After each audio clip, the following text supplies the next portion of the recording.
For each individual, it's unclear what the outcome of viewing pornography will be. It's not uncommon. The more you look at porn, the more you're going to stumble into things. And so you may stumble into a genre of pornography that's inherently violent, like rape porn. Or you may stumble into an area of pornography like child porn or something like that. Most people don't start out saying, I want to go into this particular type of porn. This is what I'm into.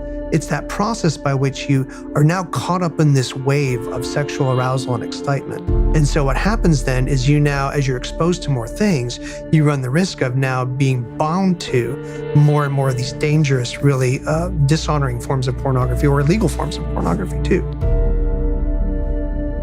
Sex addiction is often about escalation. So someone could start looking at more violent images or more abusive images or things that they really never even thought would turn them on. Even though it might feel shameful or uncomfortable, it's still intense and it makes their heart beat faster and faster and faster. And that's very much what the non-substance addictions are about. They're about adrenaline, they're about endorphins, they're about dopamine, they're about feeling high and excited and totally into what you're doing for the sake of emotional escape. The thing I'm most concerned with is that escalator effect. The fact that today's images are not going to satisfy you tomorrow, and tomorrow's images are not going to satisfy you the next day, and there is a continuing quest for something new, for something different. And at some point, because of the basic inclination of the person, there's at least going to be a temptation to experience it in real life.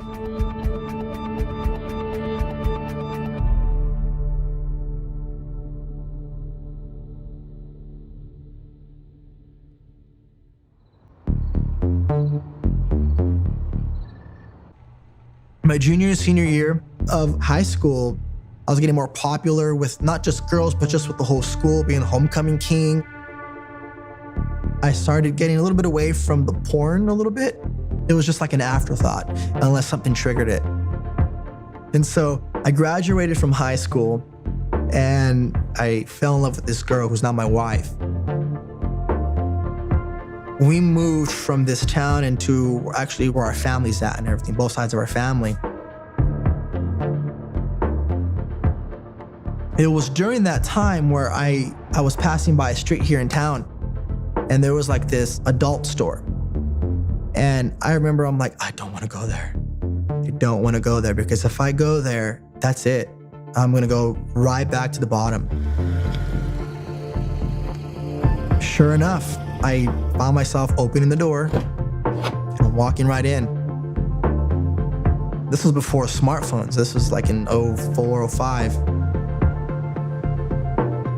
And so I would just go to the adult store as often as I could.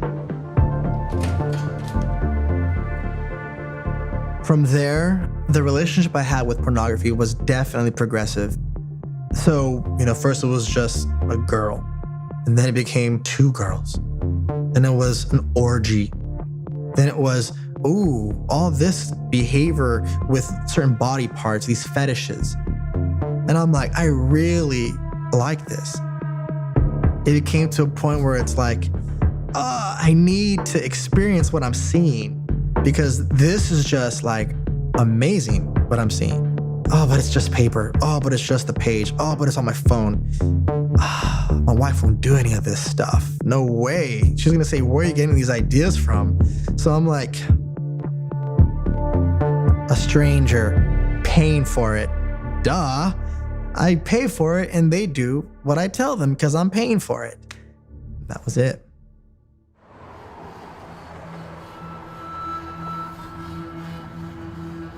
One night, my wife was going to some function at church. My kids were with my parents, and I had my own laptop. So I go on Craigslist and I'm like, what's this personal stuff? I can contact someone here?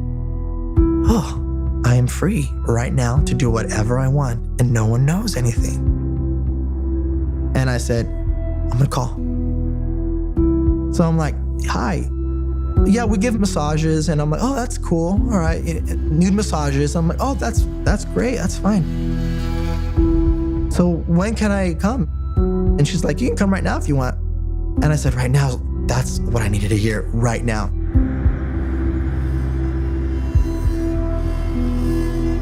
I go there and I'm naked and she's naked. I can literally feel my heart pumping out of my chest and my mouth dry and my fingers shaking. And I'm like, what's going on? What's going on? What's going on? What am I doing? What am I doing? I'm thinking this.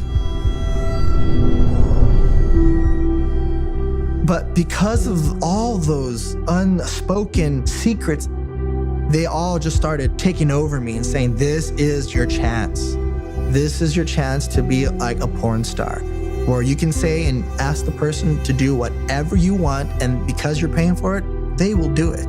When your wife was like, I don't want to do that, this lady here, she will. And I said in my mind, that is so right. It's so true.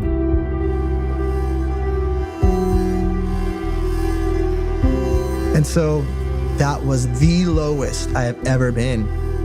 And it was a porn dream that I had as a child.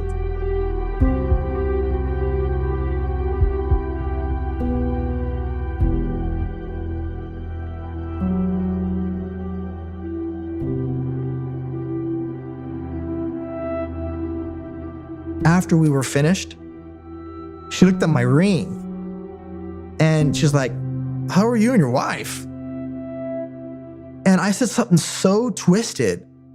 I said, I love my wife. And she was like, you do? And I said, I do. I need to go. I gave her my money and I left and I went in my car and I wept. I said, I can't believe I did this. Oh my gosh, like this trust. Am I gonna tell anyone this? It was scary.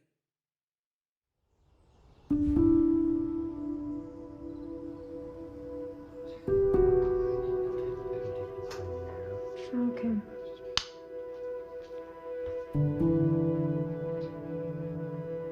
Take us back to that moment that you found out. What did he say to you? We were lying in bed and he asked me to not get mad at him. He was going to tell me something. He's like, you promise you won't get mad? And I was like, I promise. He's like, you promise you won't get mad? And I was like, yeah, just tell me. So he tells me, and it just felt like I got punched in the heart. And he just started crying and I just held him. I just held him because I've messed up really bad, and people would hold me. And, yeah, so that was hard because I was, expressing love to him, and then I felt like I didn't want even to be by him anymore. And she's like, Richie, I can't even see you right now. You need to sleep in the boys' room. So I'd be in the boys' room and my boys would be like, why are you here, Daddy? I remember crying, I hurt Mama. I hurt Mommy, and I'm here right now. I was so broken. I just remember saying, I hurt Mama. And hearing myself saying that to my own son, my two little boys, something in my heart was like, I remember when I was their age.